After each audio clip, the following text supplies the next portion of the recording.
Students कैसे हैं आप लोग। उम्मीद करता हूं आप लोग स्वस्थ होंगे, मस्त होंगे, अपनी पढ़ाई में व्यस्त होंगे। आज के वीडियो में हम क्लास 12 इतिहास का 2026 का मॉडल पेपर सॉल्व करेंगे। तो दोस्तों आज का वीडियो आपके लिए मोस्ट इंपॉर्टेंट है। अगर आप वीडियो पर नए हैं तो वीडियो को लाइक कर दीजिए, चैनल पर नए हैं तो सब्सक्राइब कर दीजिए, बेल आइकन को प्रेस कर दीजिए, क्योंकि बोर्ड एग्जाम के हर इंपॉर्टेंट टॉपिक का वीडियो आपको चैनल पर डेली मिलता रहेगा। तो देखिए इस प्रकार से हमारा पेपर आएगा। यहाँ पे आपको अपना अनुक्रमांक यानी कि रोल नंबर लिखना होता है, यहाँ पे अपना नाम लिखना होता है। देखिए समय हमारा होता है 3 घंटे 15 मिनट का और पूर्णांक हमारा होता है 100 नंबर का। अब देखिए हमें निर्देश में कुछ दिया हुआ है, पहले हम निर्देश को ध्यान से पढ़ेंगे, उसके बाद हम पेपर को सॉल्व करेंगे। देखिए जो हमें निर्देश दिया होता है इसमें आपको बताया जाता है कि आपको पेपर किस प्रकार से सॉल्व करना है। तो देखिए पहला निर्देश है कि प्रारंभ के 15 मिनट परीक्षार्थियों को प्रश्न पत्र पढ़ने के लिए निर्धारित है, यानी जो शुरुआत का 15 मिनट है उसमें आपको प्रश्न पत्र पढ़ना है और 3 घंटे में पेपर को हल करना है। दूसरा निर्देश है सभी प्रश्न अनिवार्य हैं। और तीसरा निर्देश है कि इस प्रश्न पत्र में 5 खंड हैं, खंड का में 10 बहुविकल्पीय प्रश्न हैं और खंड खा में 5 अति लघुत्तरीय प्रश्न हैं और खंड गा में 6 लघुत्तरीय प्रश्न हैं और खंड घा में 3 विस्तृत उत्तरीय प्रश्न हैं तथा खंड अंगा में 10 ऐतिहासिक तिथियां व 5 मानचित्र से संबंधित प्रश्न हैं। पांचवा है सभी प्रश्नों के निर्धारित अंक उनके सम्मुख अंकित हैं। ये हमारा निर्देश में दिया हुआ है। अब देखिए हमारा आ गया बहुविकल्पीय प्रश्न। तो बहुविकल्पीय प्रश्न हमारा 10 प्रश्न है, जहां से आपको मिलेगा 10 नंबर। तो देखिए यहाँ पे प्रश्न संख्या 1 है हड़प्पा सभ्यता के हड़प्पा संस्कृति के किस स्थल से मनका बनाने का प्रमाण प्राप्त हुआ है। ए ऑप्शन है धौलावीरा, बी ऑप्शन है रोपड़, सी ऑप्शन है चन्हू-दड़ो और डी ऑप्शन है कालीबंगा। तो देखिए इसका राइट आंसर हो जाएगा चन्हू-दड़ो। चन्हू-दड़ो जहाँ है यहाँ से क्या हुआ है मनका बनाने का प्रमाण प्राप्त हुआ है। तो यहाँ पे हमारा राइट आंसर हो जाएगा सी। उसके बाद देखिए दूसरा क्वेश्चन है लगभग 78 ईस्वी का संबंध है। ए ऑप्शन है गुप्त शासन का आरंभ, बी ऑप्शन है कनिष्क का राज्यारोहण और फिर सी ऑप्शन है मौर्य साम्राज्य का अंत और डी ऑप्शन है अशोक का शासन। तो देखिए इसका राइट आंसर जो हमारा है वो हो जाएगा कनिष्क का राज्यारोहण। तो यहाँ पे ऑप्शन नंबर हमारा बी सही हो जाएगा, कनिष्क का राज्यारोहण। उसके बाद देखिए तीसरा क्वेश्चन है मनु स्मृति का काल है, यानी मनु स्मृति का काल यानी समय कब से कब तक है। तो देखिए ए ऑप्शन है 200 ईसा पूर्व से 200 ईस्वी तक, बी ऑप्शन है 200 ईसा पूर्व से 300 ईस्वी तक, सी ऑप्शन है 100 ईसा पूर्व से 400 ईस्वी तक और फिर डी ऑप्शन है इनमें से कोई नहीं। तो देखिए इसका राइट आंसर हो जाएगा 200 ईसा पूर्व से 200 ईसा पूर्व से 200 ईस्वी तक। तो यहाँ पे ऑप्शन नंबर हमारा ए सही हो जाएगा, राइट आंसर ए हो जाएगा। उसके बाद देखिए अगला क्वेश्चन है क्वेश्चन नंबर 4 कि गौतम बुद्ध की माँ किस वंश से संबंधित थी। ए ऑप्शन है शाक्य वंश, बी ऑप्शन है माया वंश, सी ऑप्शन है लिच्छवी वंश और डी ऑप्शन है कोलीय वंश। तो देखिए इसका राइट आंसर जो हमारा है हो जाएगा कोलीय वंश। जो गौतम बुद्ध थे उनकी माँ कोलीय वंश से संबंधित थी। तो यहाँ पे ऑप्शन नंबर डी सही हो जाएगा। उसके बाद देखिए अगला क्वेश्चन हमारा है क्वेश्चन नंबर 5 कि अमीर खुसरो किस सूफी संत का शिष्य था। जो अमीर खुसरो थे ये किस सूफी संत के शिष्य थे। ए ऑप्शन है शेख निजामुद्दीन औलिया, बी ऑप्शन है शेख सलीम चिश्ती और फिर डी सी ऑप्शन है शेख मोइनुद्दीन चिश्ती और डी ऑप्शन है बाबा फरीद। तो देखिए इसका जो राइट आंसर हो जाएगा जो अमीर खुसरो थे ये किसके शिष्य थे, ये थे शेख निजामुद्दीन औलिया। तो यहाँ पे हमारा राइट आंसर ए हो जाएगा। उसके बाद देखिए 6 नंबर क्वेश्चन है कि 5वीं रिपोर्ट कब ब्रिटिश संसद में पेश की गई। जो 5वीं रिपोर्ट थी ये ब्रिटिश संसद में कब पेश की गई। तो देखिए ए ऑप्शन है 1811 ईस्वी में, बी ऑप्शन है 1812 ईस्वी में और सी ऑप्शन है 1813 ईस्वी में और फिर डी ऑप्शन है 1814 ईस्वी में। इसका राइट आंसर हो जाएगा 1813 ईस्वी में। तो यहाँ पे ऑप्शन नंबर हमारा सी सही हो जाएगा। उसके बाद देखिए 7वां क्वेश्चन हमारा क्या है कि अवध की रियासत को किसने एक गिलास फल यानी कि ए चेरी कहा था। तो ए ऑप्शन है लॉर्ड वेलेजली, बी ऑप्शन है लॉर्ड डलहौजी, सी ऑप्शन है हेनरी हार्डिंग और डी ऑप्शन है बहादुर शाह। देखिए इसका राइट आंसर हो जाएगा लॉर्ड डलहौजी। तो यहाँ पे ऑप्शन नंबर हमारा जो हो जाएगा, ऑप्शन नंबर यहाँ पे हमारा बी सही हो जाएगा, लॉर्ड डलहौजी। तो यहाँ पे राइट आंसर बी हमारा हो जाएगा।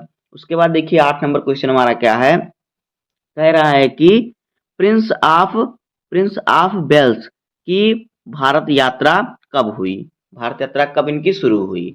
ए ऑप्शन है 16 नवंबर 1921, बी ऑप्शन है 17 नवंबर 1921 और सी ऑप्शन है 18 नवंबर 1921 और फिर डी ऑप्शन है 19 नवंबर 1921।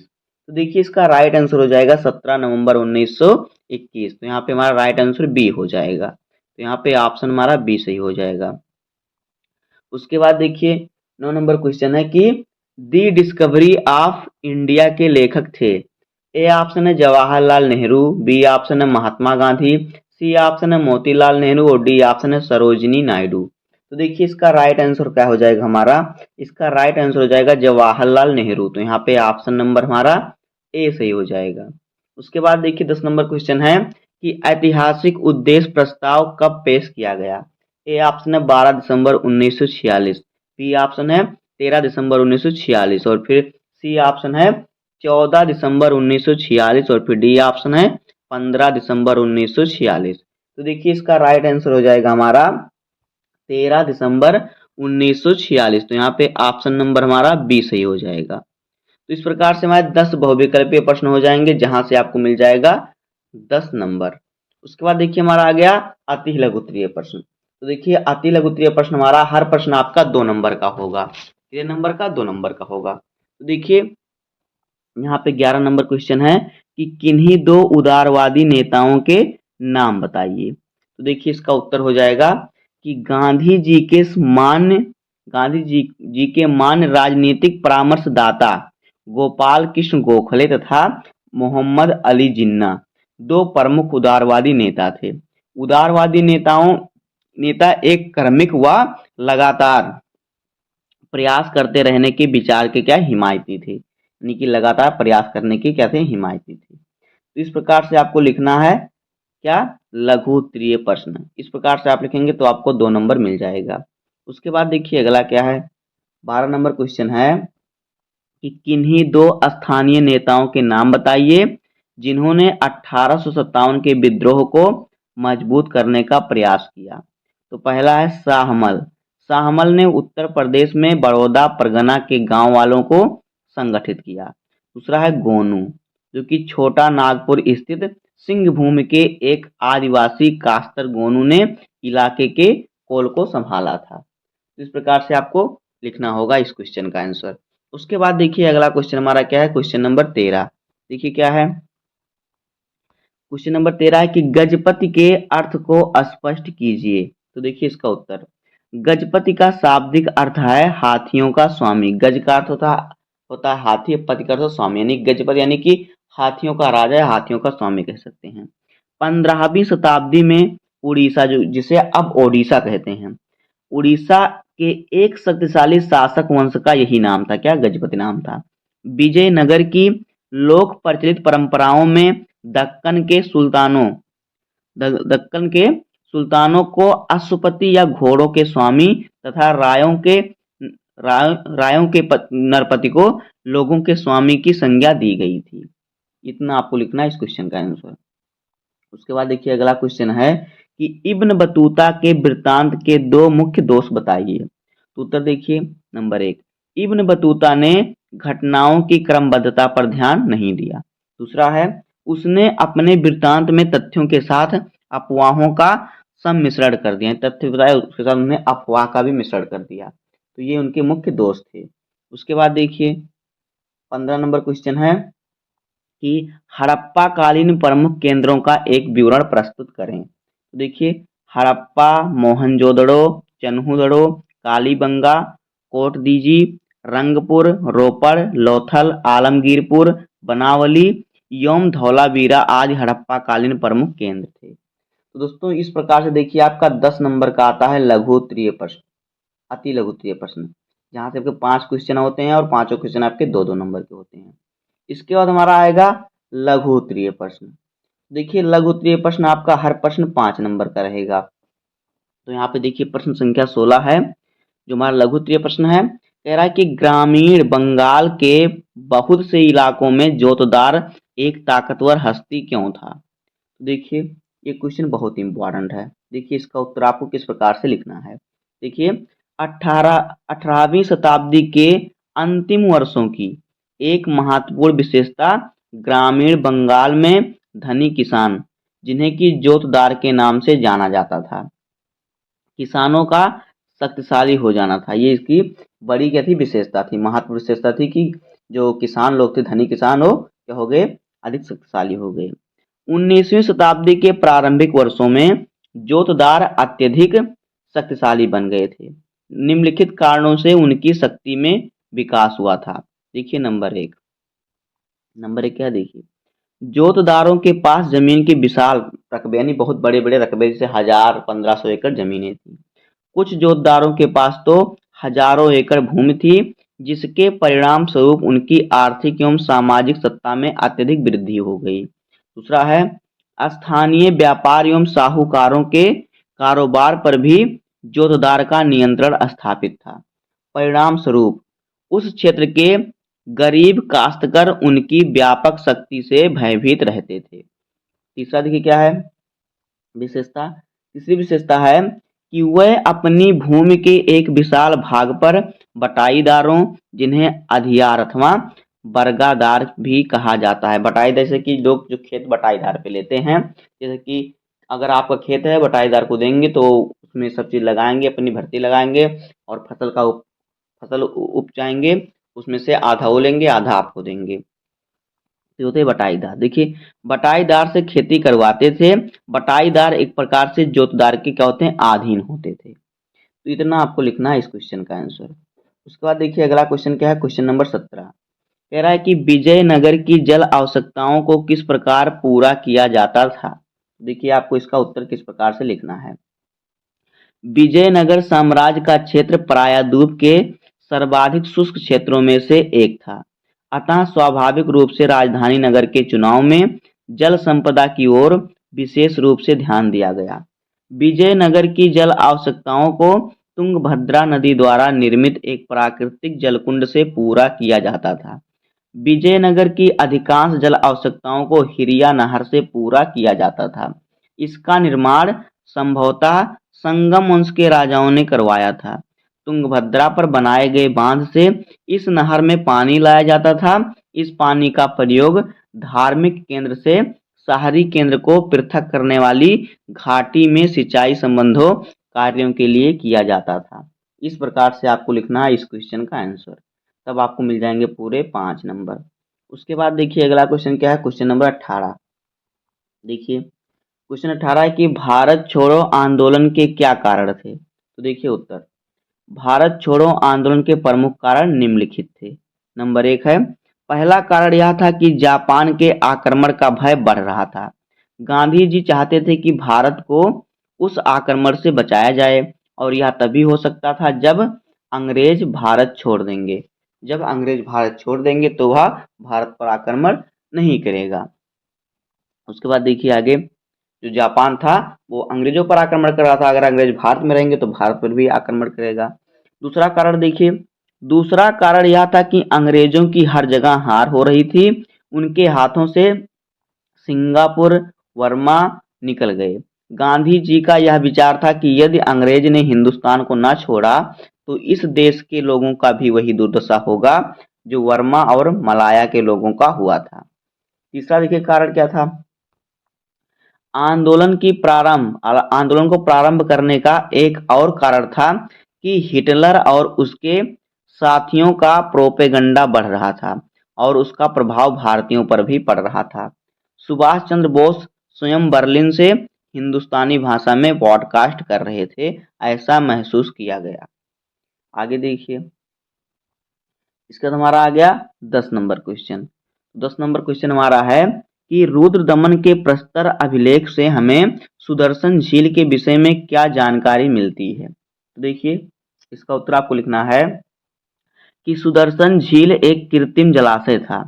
हमें इसका ज्ञान लगभग दूसरी शताब्दी ईस्वी के संस्कृत के एक पाषाण अभिलेख से होता है। इस अभिलेख को शक शासक रुद्रदमन की उपलब्धियों का उल्लेख करने के लिए बनाया गया था या बनवाया गया था। इस अभिलेख में कहा गया कि जलद्वारों और तटबंधों वाली इस झील का निर्माण मौर्य काल में एक स्थानीय राज्यपाल द्वारा किया गया था, लेकिन एक भीषण तूफान के कारण इसके तटबंध टूट गए और सारा पानी बह गया। बताया जाता है कि तत्काल मतलब उस समय के शासक रुद्रदमन ने इस झील की मरम्मत अपने खर्चे से करवाई थी और इसके लिए अपने प्रजा से कर भी नहीं लिया, यानी टैक्स भी नहीं लिया था, अपने खर्चे से करवाए थे इसका मरम्मत। इतना आपको लिखना है सुदर्शन झील के बारे में। उसके बाद देखिए हमारा आ गया 20 नंबर क्वेश्चन। तो ये कह रहा है कि भक्ति आंदोलन के कारणों का वर्णन कीजिए। तो देखिए उत्तर, भक्ति आंदोलन के प्रमुख कारण निम्नलिखित हैं। नंबर 1, मुस्लिम शासकों के बर्बर शासन से कुंठित एवं उनके अत्याचारों से त्रस्त हिंदू जनता ने ईश्वर की शरण में अपने आप को अधिक सुरक्षित महसूस कर भक्ति मार्ग को सहारा लिया या भक्ति मार्ग के लिए सहारा लिया या फिर भक्ति मार्ग अपनाया। दूसरा है, हिंदू एवं मुस्लिम जनता के आपस में सामाजिक एवं सांस्कृतिक संपर्क से दोनों के मध्य सद्भाव, सहानुभूति एवं सहयोग की भावना का विकास हुआ। इस कारण से भी भक्ति आंदोलन के विकास में क्या हुआ, सहयोग मिला। तीसरा देखिए, सूफी संतों की उदार एवं सहिष्णुता की भावना एवं अक्षरवाद की उनकी प्रबल निष्ठा ने हिंदुओं को प्रभावित किया, जिस कारण से हिंदू इस्लाम के सिद्धांत के निकट संपर्क में आए। और चौथा देखिए क्या है, चौथा है कि हिंदुओं ने सूफियों की तरह अक्षरवाद में विश्वास करते हुए ऊंच नीच एवं जात पात का विरोध किया। शंकराचार्य का ज्ञान मार्ग व अद्वैतवाद का अब साधारण जनता के लिए बोधगम्य नहीं रह गया था। इतना आपको लिखना है इस क्वेश्चन का आंसर। उसके बाद देखिए आ गया क्वेश्चन नंबर 21।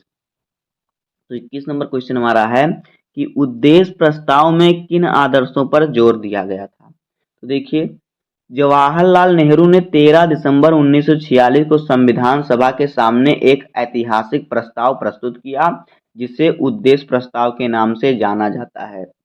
उद्देश्य प्रस्ताव में निम्नलिखित आदर्शों पर जोर दिया गया था। नंबर 1 देखिए, नंबर 2 क्या है, देखिए उद्देश्य प्रस्ताव में भारत को एक स्वतंत्र संप्रभु गणराज्य घोषित किया गया। दूसरा है, नागरिकों को न्याय, समानता और स्वतंत्रता का आश्वासन दिया गया। तीसरा, अल्पसंख्यकों, पिछड़े व जनजाति क्षेत्रों में दलित एवं अन्य पिछड़े वर्गों के लिए पर्याप्त रक्षात्मक प्रावधान किए जाने का वचन दिया गया। और चौथा है, जवाहरलाल नेहरू ने इन उद्देश्यों को रेखांकित करते हुए भारतीय प्रयोग को एक विस्तृत ऐतिहासिक संदर्भ में प्रस्तुत किया। इतना आपको लिखना है इस क्वेश्चन का आंसर, तो जाके आपको मिलेंगे पूरे नंबर, पूरे 5 नंबर। इसके बाद देखिए हमारा आ गया विस्तृत उत्तरीय प्रश्न। तो जो विस्तृत उत्तरीय प्रश्न है ये हमारा हर प्रश्न 10 नंबर का है। तो यहाँ पे देखिए 22 नंबर क्वेश्चन है कि महावीर के जीवन और उनकी शिक्षाओं की चर्चा कीजिए। यह क्वेश्चन आपका 10 नंबर का है।